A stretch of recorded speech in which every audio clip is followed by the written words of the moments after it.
Welcome to only IAS. स्वागत है आप सभी लोगों का प्रीलिम बूस्टर न्यूज डिस्कशन में। आज है 23 फरवरी 2021। तो आइए देख लेते हैं ऐसे कौन से इंपॉर्टेंट आर्टिकल्स हैं जो आज हम कवर करने वाले हैं।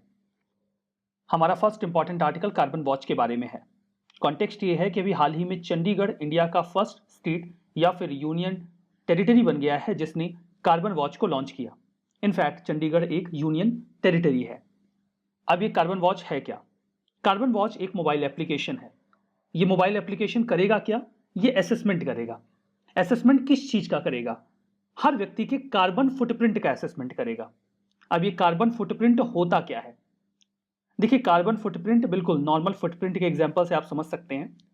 फुटप्रिंट, अगर आप गीली मिट्टी में अपना पैर रख दें तो आपको अपने फुटप्रिंट दिखाई पड़ेंगे।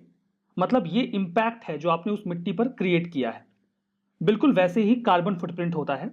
मतलब आपकी जो एक्टिविटीज हैं उसकी वजह से कितनी मात्रा में ग्रीन हाउस गैस या फिर कार्बन डाइऑक्साइड का एमिशन हुआ है, आपने एटमॉस्फेयर पर क्या इंपैक्ट डाला है इस एमिशन की वजह से, वो आपका कार्बन फुटप्रिंट होता है। अब देखिए, सपोज करिए कि आप कोई कार या फिर बाइक चला रहे हैं तो आप फ्यूल का इस्तेमाल करते हैं। उस फ्यूल की वजह से एमिशन होता है। आपका कार्बन फुटप्रिंट केवल उस फ्यूल के एमिशन तक सीमित नहीं होता, रेदर वो बहुत ज्यादा बड़ा होता है। उस बाइक या फिर कार की मैन्युफैक्चरिंग में भी बहुत ज्यादा कार्बन डाइऑक्साइड या ग्रीन हाउस गैस का एमिशन किया गया होगा। रेदर वो फ्यूल जो आप इस्तेमाल कर रहे हैं वो कच्चे तेल के रूप में आया होगा, उसे रिफाइन किया गया होगा, उसे ट्रांसपोर्ट करके आपके नजदीकी जो फ्यूल स्टेशन है वहां तक लाया गया होगा, पेट्रोल पंप तक लाया गया होगा। इन सब एक्टिविटीज में जो कार्बन डाइऑक्साइड या ग्रीन हाउस गैस का एमिशन हुआ है, आपकी भी उसमें हिस्सेदारी है, तो वो भी आपके कार्बन फुटप्रिंट का हिस्सा है। आई होप आप कार्बन फुटप्रिंट का मतलब समझ गए होंगे। अब ये जो एप्लीकेशन है ये काम कैसे करेगा? बिल्कुल वैसे ही जैसे अभी तक आपने कोविड-19 के लिए एक एप्लीकेशन डाउनलोड किया होगा, आरोग्य सेतु। वहां पे आप जो इन्फॉर्मेशन देते हैं उसी के बेसिस पे वो एवेल्युएशन करता है। अगर आप कह देंगे कि नहीं, आपको कोई लक्षण नहीं है चाहे हो, तो वो इवेल्युएशन नहीं कर पाएगा। बिल्कुल वैसे ही ये भी करेगा। इसमें आपसे कुछ इन्फॉर्मेशन मांगी जाएगी, जैसे आपका डेली वाटर कंजम्पशन कितना है, आप कितना एनर्जी कंज्यूम कर रहे हैं, कितनी मंथली इलेक्ट्रिसिटी यूनिट कंज्यूम आप करते हैं, वेस्ट आप कितना जनरेट कर रहे हैं, और जो वेहिकुलर मूवमेंट आपका है वो कितना है। आप उसको इन्फॉर्मेशन देंगे, और जब आप उसको इस एप्लीकेशन को इन्फॉर्मेशन देंगे तो वो आपको बताएगा कि आपका कार्बन फुटप्रिंट कितना है आपके डेटा के बेसिस पे। एट द सेम टाइम वो आपको एवरेज भी बताएंगे कि नेशनल एवरेज क्या है कार्बन फुटप्रिंट का पर इंडिविजुअल पे, और वर्ल्ड का एवरेज क्या है। अब ये आपको एक विजिलेंट इंडिविजुअल होने के नाते खुद से करना पड़ेगा अपना कार्बन फुटप्रिंट जानने के लिए। अगर आप उस एप्लीकेशन को गलत जानकारी दे देंगे तो फिर वो आपको कुछ भी नहीं बता पाएगा। ठीक है, तो यहां पर देखिए सॉल्यूशन, एक मोबाइल एप्लीकेशन जो है वो आपको तरीके भी बताएगा। अगर आपका कार्बन फुटप्रिंट ज्यादा है तो आप क्या करें कि आपका कार्बन फुटप्रिंट कम हो जाए, तो आपको सोल्यूशन भी बताएगा। तो ये सारी बातें कार्बन वॉच के बारे में। हमारा नेक्स्ट आर्टिकल संत रविदास जी के बारे में है। अभी हाल ही में हमारे ऑनरेबल प्रेसिडेंट रामनाथ कोविंद जी ने श्री गुरु रविदास विश्व महापीठ राष्ट्रीय अधिवेशन को एड्रेस किया। बात करेंगे संत रविदास जी के बारे में। संत रविदास जी हरिजन कास्ट से बिलोंग करते थे। इनका जन्म 15th सेंचुरी में, विवादित है, एग्जैक्ट डेट नहीं पता है किसी को, कई सारे मत हैं इस विषय में। 15th century whole and soul ले लेते हैं, तो उसी दौरान इनका जन्म हुआ था काशी में, जो आज आप वाराणसी के नाम से जानते हैं, उत्तर प्रदेश राज्य में। ये एक बहुत ही महान संत थे, दार्शनिक थे, पोएट थे, सोशल रिफॉर्मर थे, और भगवान के भक्त थे, फॉलोअर थे। इनके कॉन्ट्रीब्यूशंस या टीचिंग्स की अगर आप बात करें तो ये हमेशा सामाजिक समानता की बात करते थे, इक्वलिटी की बात करते थे। इनका मानना था कि किसी भी प्रकार के डिस्क्रिमिनेशन को फॉलो नहीं किया जाना चाहिए। वो एक ऐसे समाज की कल्पना करते थे जहां पर सभी लोग समान हों और किसी प्रकार का भेदभाव ना हो। वो उसे बेगमपुरा कहते थे, मतलब एक ऐसी जगह जहां किसी को कोई गम नहीं है, कोई दुख नहीं है। वो एक बहुत ही फेमस और लीडिंग निर्गुण संप्रदाय के सेंट थे। निर्गुण संप्रदाय एक ऐसा संप्रदाय था भक्ति मूवमेंट के दौरान जो फॉर्मलेस गॉड की पूजा किया करता था। एक था सगुण संप्रदाय जो ईश्वर को एक स्वरूप में पूजते थे भक्ति मूवमेंट के दौरान, नॉर्थ इंडिया में स्पेसिफिकली। गुरु रविदास जी ने जो वर्सेस लिखे हैं उसमें से 41 वर्सेस आपको सिखिज्म की एक बहुत ही होली बुक है गुरु ग्रंथ साहिब, उसमें मिलेंगे, जिसे गुरु अर्जुन देव जी के द्वारा कंपाइल किया गया था। ये 5th गुरु थे सिख गुरुओं में। ठीक है, इंडिया का जो कॉन्स्टिट्यूशन है वो संत रविदास जी के जो भी वैल्यूज रहे हैं उन्हें सोशल जस्टिस, फ्रीडम, इक्वलिटी और फ्रेटर्निटी के फॉर्म में इनकलकेट करता है। हमारे कॉन्स्टिट्यूशन के chief architect doctor Bhimrao Ambedkar ji ने भी जो कॉन्स्टिट्यूशनल प्रिंसिपल्स डेवलप किए उसमें गुरदास जी के जो भी वैल्यूज थे वो एक्सप्रेस होते हैं। संत रविदास जी की जयंती को हम हर साल माघ पूर्णिमा के दिन जो फुल मून डे होता है उसके दौरान सेलिब्रेट करते हैं पूरे भारत में। तो ये सारी बातें संत रविदास जी के बारे में। हमारा नेक्स्ट आर्टिकल शका ननकाना साहिब के बारे में है। देखिए, शका एक पंजाबी वर्ड है जिसका मतलब होता है एजिटेशन करना या राइटफुल चीज के लिए प्रोटेस्ट करना। श्री ननकाना साहिब मैसेकर जो हुआ था उसकी शताब्दी पूरी हुई 21 फरवरी को। स्पष्ट है 21 फरवरी 1921 को यह घटना घटित हुई रही होगी, तभी तो अभी 100 साल पूरे हुए। तो उसी ओकेशन पर यह पूरा मुद्दा न्यूज में है। ननकाना साहिब जी बर्थ प्लेस है जो फर्स्ट सिख गुरु थे गुरु नानक देव जी। इसे फर्स्ट बिग एजुटेशन के रूप में याद किया जाता है जिसे ऑर्गेनाइज किया गया था शिरोमणि गुरुद्वारा प्रबंधक कमेटी के द्वारा। SGPC आप शॉर्ट में कह सकते हैं। SGPC ने सिख रिफॉर्म मूवमेंट स्टार्ट किया था जिसमें इनका यह मानना था कि जो प्रोमिनेंट गुरुद्वाराज हैं वो महंतों के कब्जे में चले गए हैं जिनको ब्रिटिशर्स का बैकअप है और वो इन गुरुद्वाराज हैं उनका इस्तेमाल अपने लेज्योर के लिए करते हैं, अपने सेल्फ इंटरेस्ट के लिए करते हैं, रेदर जो उसका सोशल पर्पस है उसके लिए नहीं। तो इन्होंने एक मूवमेंट चलाया कि जो इंपॉर्टेंट गुरुद्वाराज हैं उनको इन महंत के चंगुल से आजाद करवाया जाए। सिख लीडर्स ने कई बार प्रयास किया कि जो भी प्रोमिनेंट महंत हैं उनको निगोशिएशन टेबल पर लाया जाए और कोशिश की जाए कि जो गुरुद्वाराज हैं उनके मैनेजमेंट को बेहतर किया जाए। हालांकि वो सफल हो नहीं सका। मीनवाइल जो बाकी के महंत थे जो अलग अलग गुरुद्वाराज को ऑक्यूपाई करके बैठे हुए थे उन्होंने एक ग्रुपिंग तैयार कर ली SGPC के खिलाफ ताकि वो उनको काउंटर कर सकें। फरवरी 21, 1921 को अनआर्म्ड सिख लीडर्स जिसे जत्था कहा जाता है उन्होंने ननकाना साहिब में एंटर किया जो कि वर्तमान में पाकिस्तान में है ताकि वो उस गुरुद्वारे को महंतों के कब्जे से आजाद करा सकें। वो तो अनआर्म्ड थे लेकिन गुरुद्वारे के अंदर हथियारों के साथ पूरी तैयारी थी जो उन महंतों ने कर रखी थी और उसके बाद ओपन फायर किया गया, वायलेंस हुआ जिसमें कई सारे सिख लीडर्स की और जो लोग एजिटेट कर रहे थे उनकी जान गई। ये संख्या 60 बताई जाती है, कई जगहों पर यह संख्या 140, 150 भी बताई जाती है। मतलब काफ़ी बड़ी संख्या में लोग मारे गए। ऐसा जो सिख लीडर्स थे उनका यह मानना था कि इसमें ब्रिटिशर्स का भी इन्वॉल्वमेंट रहा। महात्मा गांधी जी ने इसके बारे में कहा कि ये जलियांवाला बाग मैसेकर से भी बड़ा मैसेकर था क्योंकि जब वो ननकाना साहिब में एंटर करते हैं तो सारे गेट्स को बंद कर दिया जाता है ताकि वो बाहर ना निकल पाए और उसके बाद उन्हें जान से मार दिया जाता है। बात करते हैं गुरु नानक देव जी के बारे में। इनका जन्म 15 अप्रैल 1469 को रायभोई की तलवंडी में हुआ था जो वर्तमान में लाहौर के नज़दीक में है, पाकिस्तान में, जो मॉडर्न डे पाकिस्तान है वहाँ के शेखपुरा डिस्ट्रिक्ट में। इन्हें सिखिज्म के फाउंडर के रूप में याद किया जाता है। ये 10 सिख गुरुओं में से पहले थे। 15वीं सेंचुरी में इन्होंने सिखिज्म को फाउंड किया। गुरु ग्रंथ साहिब जो बहुत ही होली बुक है सिखिज्म की, उसको लिखने की शुरुआत इन्होंने ही करी थी और इन्होंने 974 हाइम्स उसमें लिखे थे। ये निर्गुण भक्ति को प्रोपोगेट करते थे, एडवोकेट करते थे, मतलब फॉर्मलेस गॉड की पूजा में विश्वास रखते थे।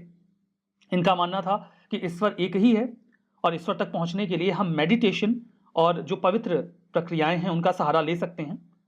इन्होंने कॉन्ग्रीगेशनल वर्शिप, संगत, जो सभी लोग एक साथ मिलकर कलेक्टिव रिसाइटेशन करते हैं, सस्वर पाठ करते हैं, उसको एडवोकेट किया।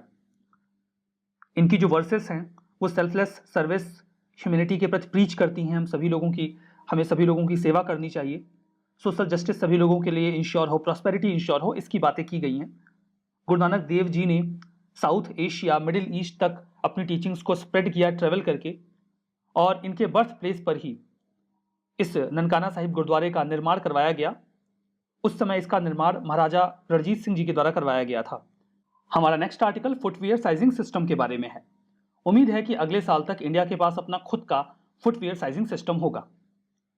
अब देखिए, आपको कौन से नंबर के फुटवियर्स लगते हैं, कितने नंबर का जूता या फिर फुटवियर लगता है, 6 नंबर का, 7 नंबर का या फिर 8 नंबर का। अभी डिसाइड कौन करता है कि 7 नंबर का शूज या फिर सैंडल कितनी बड़ी होगी या 8 नंबर का शूज कितना बड़ा होगा। मैं कहता हूं 8 नंबर का शूज इतना बड़ा होना चाहिए जिसमें मैं बैठ के जाऊंगा। तो आखिर ये डिसाइड कौन करता है कि ये शूज कितने बड़े होंगे, पार्टिकुलर साइज। एक्चुअली में EU, UK और US के जो स्टैंडर्ड्स हैं उनके बेसिस पर अभी इंडिया में फुटवियर साइज मेजर किए जाते हैं। इंडिया में जो सबसे प्रचलित है फुटवियर साइजिंग सिस्टम वो है यूके का। जब तक हम शॉप से शूज वगैरह खरीदते थे तब तक तो दिक्कत नहीं होती थी, लेकिन अब प्रॉब्लम होती है जब हम ऑनलाइन शॉपिंग करते हैं। अब हम 7 नंबर का शूज सपोज करिए हमें लग रहा है या 8 नंबर का लग रहा है और हमने मंगाया, लेकिन वो यूएस का साइज था, यूके का नहीं, और हमें यूके के साइज के 8 नंबर लगते थे। अब वो बड़ा हो गया या यू का साइज हमने मंगा लिया तो दिक्कत होने लगी। इसीलिए सही साइज का शूज या फुटवियर आप पहने, ये बहुत जरूरी होता है। कई बार जो शूज होते हैं वो आपको हार्म भी पहुंचा देते हैं। जूता, उसके दांत नहीं होते लेकिन काटता बहुत बुरा है, जिसको काटा होगा उसको पता होगा। अब यहां पर देखिए, इंडिया अपना फुटवियर साइजिंग सिस्टम डेवलप कर रहा है। CSIR की एक लेदर रिसर्च विंग है जिसका नाम है सेंट्रल लेदर रिसर्च इंस्टीट्यूट। ये पैन इंडिया सर्वे करने वाले हैं। 3D फीट स्कैनिंग किया जाएगा। अगर आपके घर पे कोई आए सर्वे करने के लिए और आपसे कहे कि अपना पैर दिखाइए, तो ये मत सोचिएगा कि वो आपके चरण स्पर्श करने वाला है, वो आपके पैर की स्कैनिंग करके चला जाएगा। फिर आप ये अफवाह भी मत फैलाइएगा कि आधार कार्ड में अब पैरों के भी फिंगरप्रिंट लग रहे हैं, क्योंकि यह सब कुछ फुटवियर साइजिंग सिस्टम के सर्वे के लिए किया जा रहा होगा। ये इंडिया में फुटवियर के साइज के स्टैंडर्ड को डिफाइन करेगा और जो शू मैन्युफैक्चरर्स हैं वो इस साइज चार्ट को इंक्लूड कर लेंगे। यहां पर देखिए, इसे सपोर्ट किया जा रहा है गवर्नमेंट ऑफ इंडिया की यूनियन मिनिस्ट्री ऑफ कॉमर्स के द्वारा। उसका जो डिपार्टमेंट है, department for promotion of industry and internal trade, वो भी इसे सपोर्ट कर रहे हैं। इससे कंफ्यूजन रिमूव हो जाएगी। ये EU, यूके या US साइजेस में जो कंफ्यूजन होती है वो खत्म हो जाएगी। इंडिया देखिए दुनिया का सेकंड लार्जेस्ट फुटवियर प्रोड्यूसर है चाइना के बाद।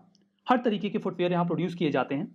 मेंस के फुटवियर का जो शेयर है वो इंडिया के फुटवियर मार्केट में लार्जेस्ट है 58%, और वुमेन का 30%, देन बच्चों का 9% और अदर का 3%। ये सारी बातें फुटवियर साइजिंग सिस्टम के बारे में। हमारा next article international mother language day के बारे में है। देखिए, यूनेस्को के द्वारा हर साल international mother language day celebrate किया जाता है ताकि मदर टंग को प्रोपोगेट किया जा सके, प्रमोट किया जा सके। मदर टंग वो लैंग्वेज होती है जो आप बचपन से एक लोकलाइज्ड एरिया में बोली जाने वाली लैंग्वेज सीखते हैं। सामान्यतः ये आपकी पहली भाषा होती है जिसे आप सीखते हैं, उसे ही मदर टंग कहा जाता है। तो इस सेलिब्रेशन का उद्देश्य ये होता है कि लोगों को अवेयर किया जाए लिंग्विस्टिक और कल्चरल डाइवर्सिटी के बारे में। 1999 में यूएसए ने इसकी शुरुआत की थी और यूनाइटेड नेशंस जनरल असेंबली ने 2002 में इसे रिकॉग्नाइज कर लिया था। आइडिया बिल्कुल ये है। इस आइडिया को देखिए, सबसे पहले लाया गया था बांग्लादेश के द्वारा। इस साल का जो थीम था that was fostering multilingualism for inclusion in education and society. ये सारी बातें इंटरनेशनल मदर लैंग्वेज डे के बारे में। हमारा नेक्स्ट आर्टिकल साइबेरियन मैमथ के बारे में है। वैज्ञानिकों ने अभी हाल ही में जो ओल्डेस्ट डीएनए रिकवर किया था उसे सीक्वेंस किया। ये जो डीएनए उन्हें मिला है वो मैमथ के दांतों से मिला है, जो साइबेरिया में 1.2 मिलियन ईयर्स एगो रहा करते थे। देखिए, मैमथ हाथियों जैसा ही एक जीव होता है। इसके पहले तक हमारे पास जो ओल्डेस्ट डीएनए था वो एक घोड़े का था, जो कनाडा के यूकॉन टेरिटरी से हमें मिला था। वो 7 लाख साल पुराना था। लेकिन अभी जो मैमथ का डीएनए वैज्ञानिकों के हाथ लगा है वो 1.2 मिलियन ईयर्स एगो का है, यानी कि 12 लाख साल पुराना है।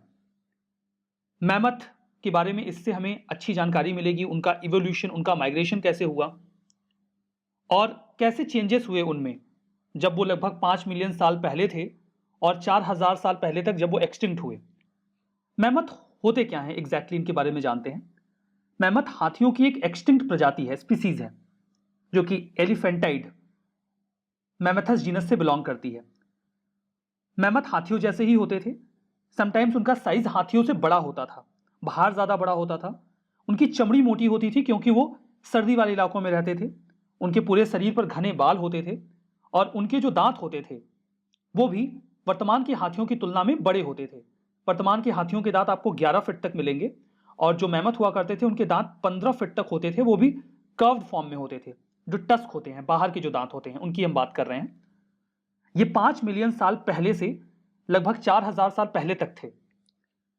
लास्ट जो आइस एज खत्म हुआ है 10,000 साल पहले, उस दौरान मैमथ लगभग एक्सटिंक्ट कर गए थे। कुछ एक रह गए थे जो 4000 साल पहले खत्म हुए। ये यूरोप, अफ्रीका, एशिया और नॉर्थ अमेरिका तक फैले हुए थे और एलिफेंटाइड फैमिली से बिलोंग करते थे। जो एलिफेंटाइड फैमिली है, 2 जो जेनरा है मॉडर्न एलिफेंट्स का, वो इसी से बिलोंग करता है और उनके एंसेस्टर्स। तो ये सारी बातें साइबेरियन मैमथ के बारे में। कुछ स्टेटमेंट हैं, आप ट्रू एंड फॉल्स बताइए। कार्बन वॉच एक वेब पोर्टल है जो कार्बन फुटप्रिंट को एसेस करेगा। हर एक इंडिविजुअल की। संत रविदास जी, इनके 41 वर्सेस सिख होली बुक गुरु ग्रंथ साहिब में शामिल हैं। सका ननकाना साहिब, ये गुरु तेग बहादुर जी की रेस्टिंग प्लेस से रिलेट करता है। इंडिया दुनिया का सबसे बड़ा फुटवियर प्रोड्यूसर है। बताइए कौन सा स्टेटमेंट यहां पर सही है, कौन सा गलत है। अपना जवाब कमेंट बॉक्स में मेंशन करिएगा। इस पूरे सेशन की पीडीएफ आपको ओनली आईएएस के टेलीग्राम चैनल पे मिलेगी, वहां से डाउनलोड कर लीजिएगा। जब डाउनलोड करेंगे तो यहां पे इसका सही जवाब ट्रू एंड फॉल्स लिखा रहेगा, रिवीजन में आसानी होगी। आज के इस सेशन में हम यहीं पे रुकते हैं। Thank you very much.